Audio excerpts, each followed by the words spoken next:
This is part 4 of our Kizhadi archaeology series. Do watch the previous parts for the full story. We also post the full-length videos on our YouTube channel. For centuries, the great Sangam literature was dismissed by many as poetic myth, because the legendary cities it described were lost. The official sanctioned history of India was one that flowed from the north to the south.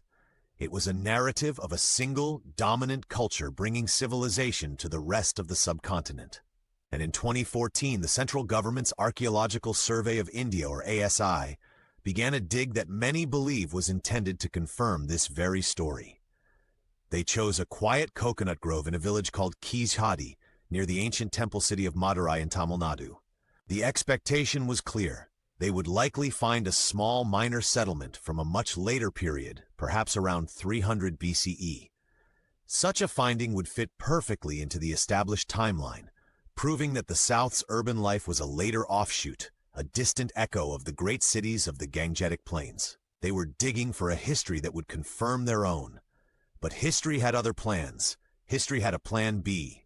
Led by the dedicated superintending archaeologist Amarnath Ramakrishna, the team began to dig. And what they found was not a small settlement. It was not a minor outpost. What they found was a civilization. Beneath the soil, they unearthed the foundations of a massive, brilliantly planned urban center, covering over 100 acres. They found organized clusters of multi-room brick buildings, terracotta pipes that formed a complex drainage and water management system, and clear evidence of thriving industries. This was the city from the Sangam poems brought to life. The discovery of over 18,000 artifacts, from fine pottery to beads and tools, proved beyond any doubt that this was not a village, but a bustling, sophisticated metropolis.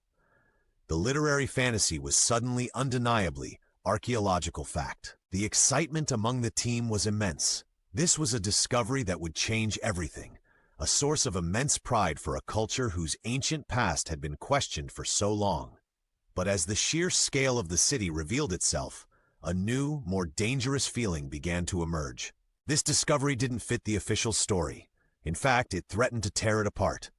They hadn't just found a city, they had found a political problem, buried deep in the Tamil earth. And the next question, the question of the city's true age, would ignite a firestorm that would challenge the very idea of what it means to be Indian. To find out the bombshell date that would force the authorities to show their hand, follow for part 5, and subscribe to History and Beyond as we uncover hidden truths.